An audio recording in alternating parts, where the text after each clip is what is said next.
નમસ્કાર વિદ્યાર્થી મિત્રો, વિદ્યાર્થી જંકશન યુટ્યુબ ચેનલમાં આપનું હાર્દિક સ્વાગત છે। આજના વિડીયોમાં આપણે ધોરણ 7ના વિજ્ઞાન વિષયના પ્રથમ પ્રકરણ વનસ્પતિમાં પોષણ સ્વાધ્યાય પોથીના ભાગ 1 ની અંદર આપેલા દરેક સવાલોના જવાબ આપણે અહીં આ વિડીયોની અંદર મેળવીશું। અહીં આપણા વિડીયોની અંદર દરેક સવાલની સાથે સાથે તે સવાલ કયા પેજ નંબર પર છે તે પણ લખેલું છે।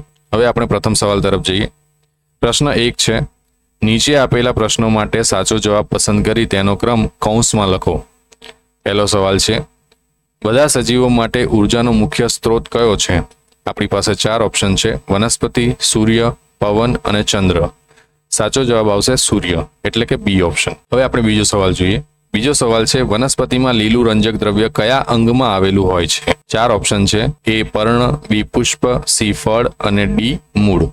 જવાબ આવશે એ પર્ણ। હવે આપણે ત્રીજા સવાલ તરફ જઈએ। ત્રીજો સવાલ છે, વનસ્પતિ પ્રકાશ સંશ્લેષણ દરમિયાન અનુક્રમે કયો વાયુ ગ્રહણ કરે છે અને કયો વાયુ મુક્ત કરે છે? અહીં 4 ઓપ્શન આપણી પાસે આપેલા છે। આપણે જાણીએ છીએ કે વનસ્પતિ પ્રકાશ સંશ્લેષણ દરમિયાન કાર્બન ડાયોક્સાઇડ ગ્રહણ કરે છે અને ઓક્સિજન મુક્ત કરે છે, એટલા માટે આપણો જવાબ જે આવશે તે આવશે ઓપ્શન ડી। આ સવાલ જે છે તે પેજ નંબર 83 ઉપર છે। આના પછીના સવાલ પણ જે છે તે પણ પેજ નંબર 83 પર જ છે। હવે આપણો ચોથો સવાલ છે, વાયુરંધ્ર વનસ્પતિના કયા અંગમાં જોવા મળે છે? 4 ઓપ્શન છે, મૂળ, પ્રકાંડ, પર્ણ અને પુષ્પ। સાચો જવાબ છે સી પર્ણ। હવે પાંચમો સવાલ છે, ફૂગમાં કયા પ્રકારનું પોષણ જોવા મળે છે?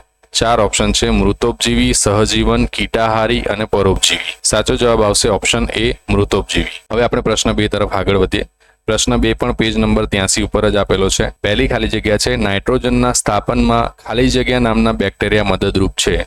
જવાબ આવશે રાઇઝોબિયમ। બીજી ખાલી જગ્યા છે, વનસ્પતિ દ્વારા તૈયાર થયેલો ખોરાક ખાલી જગ્યા સ્વરૂપે સંગ્રહ પામે છે। જવાબ આવશે સ્ટાર્ચ। સ્ટાર્ચને આપણે કાર્બોહાઈડ્રેટ્સ પણ કહીએ છીએ। ત્રીજી ખાલી જગ્યા છે, પરોપજીવી વનસ્પતિ જે વૃક્ષ પર આરોહણ કરે છે તે વૃક્ષને ખાલી જગ્યા કહે છે। જવાબ આવશે યજમાન। ચોથી ખાલી જગ્યા છે, સામાન્ય રીતે રણમાં ઉગતી વનસ્પતિમાં ખાલી જગ્યા પ્રકાશ સંશ્લેષણ કરે છે। જવાબ આવશે પ્રકાંડ। પાંચમી ખાલી જગ્યા છે, કળશપર્ણ ખાલી જગ્યા પ્રકારનું પોષણ કરે છે। જવાબ આવશે કીટાહારી। હવે આપણે પ્રશ્ન 3 તરફ જઈએ। પ્રશ્ન 3 જે છે તેની સૂચના છે, ટૂંકમાં જવાબ આપવો। પ્રશ્ન 3 સ્વાધ્યાય પોથીના પાના નંબર 84 પર આવેલો છે। તેનો પહેલો સવાલ છે, પોષણ એટલે શું? જવાબ આવશે સજીવો દ્વારા ખોરાક ગ્રહણ કરવાની અને શરીર દ્વારા તેને ઉપયોગમાં લેવાની ક્રિયાને પોષણ કહે છે। બીજો સવાલ છે, સ્વાવલંબી પોષણ કોને કહેવાય છે? જવાબ છે, સજીવો સરળ પદાર્થોમાંથી પોતાનો ખોરાક જાતે બનાવે છે તેને સ્વાવલંબી પોષણ કહેવામાં આવે છે। ત્રીજો સવાલ છે, રાઇઝોબિયમ બેક્ટેરિયા કઈ વનસ્પતિમાં વસવાટ કરે છે? જવાબ છે, રાઇઝોબિયમ બેક્ટેરિયા મુખ્યત્વે સિમ્બી કુળની વનસ્પતિઓ જેમ કે ચણા, વટાણા, મગ વગેરેના મૂળના ગંડિકાઓમાં વસવાટ કરે છે। ચોથો સવાલ છે, ખાતર મારફતે જમીનમાં મુખ્યત્વે કયા પોષક તત્વો ઉમેરવામાં આવે છે? જવાબ છે, ખાતર મારફતે જમીનમાં મુખ્યત્વે નાઇટ્રોજન, ફોસ્ફરસ અને પોટેશિયમ જેવા પોષક તત્વો ઉમેરવામાં આવે છે। પાંચમો સવાલ છે, વનસ્પતિમાં વાયુરંધ્ર શું કાર્ય કરે છે? જવાબ છે, વનસ્પતિના પર્ણોમાં આવેલા નાના છિદ્રો દ્વારા વાતાવરણમાંથી કાર્બન ડાયોક્સાઇડ લેવાનું કાર્ય વાયુરંધ્ર કરે છે। આ છિદ્રો રક્ષક કોષો દ્વારા આવૃત હોય છે। હવે આપણે આગળનો સવાલ જોઈએ। ખેતરમાં તૈયાર થતો પાક કયા પ્રકારનું પોષણ કરે છે?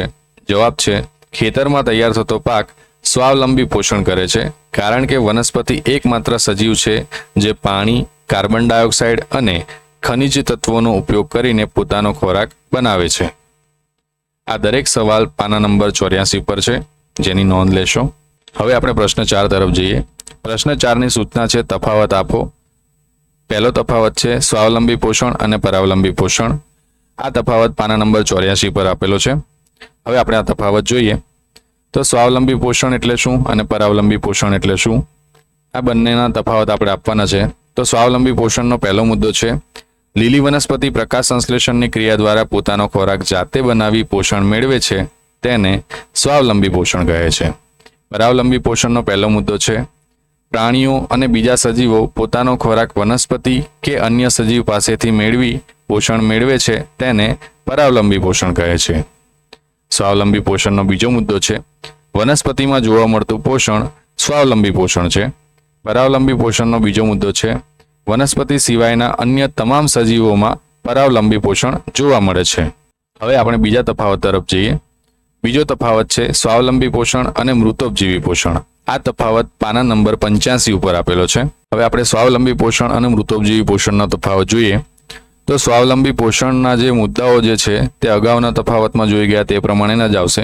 એટલે હવે આપણે મૃતોપજીવી પોષણના મુદ્દાઓની ચર્ચા કરીએ તો મૃતોપજીવી પોષણનો પહેલો મુદ્દો છે સજીવો દ્વારા મૃત અને સડી ગયેલા દ્રવ્યોમાંથી મેળવાતા પોષણને મૃતોપજીવી પોષણ કહે છે. બીજો મુદ્દો છે ફૂગમાં મૃતોપજીવી પોષણ જોવા મળે છે. હવે આપણે પ્રશ્ન 5 તરફ જઈએ. પ્રશ્ન 5 છે શબ્દ સમીકરણ પૂર્ણ કરો. આ શબ્દ સમીકરણ પેજ નંબર 85 ઉપર જ આપેલું છે. અહીં પહેલી ખાલી જગ્યા છે એની અંદર કાર્બન ડાયોક્સાઇડ આવશે અને બીજી ખાલી જગ્યાની અંદર કાર્બોદિત પદાર્થ આવશે. એટલે આપણું શબ્દ સમીકરણ અહીં આ રીતે પૂર્ણ થાય છે. કાર્બન ડાયોક્સાઇડ વત્તા પાણી, સૂર્યપ્રકાશની હાજરીમાં હરિતદ્રવ્ય જે છે તે કાર્બોદિત પદાર્થ અને ઓક્સિજનનું નિર્માણ કરે છે. વિદ્યાર્થી મિત્રો, હવે પછીના વિડીયોની અંદર આપણે પ્રશ્ન 6, પ્રશ્ન 7 અને પ્રશ્ન 8ના સવાલોના જવાબોની આપણે ચર્ચા કરીશું. જો તમને આ વિડીયો ગમ્યો હોય તો વિડીયોને લાઇક કરો, વિડીયો પર કમેન્ટ કરો તથા ચેનલને સબસ્ક્રાઇબ કરો તથા વધુમાં વધુ લોકો સુધી આ વિડીયોને શેર કરો. Thank you.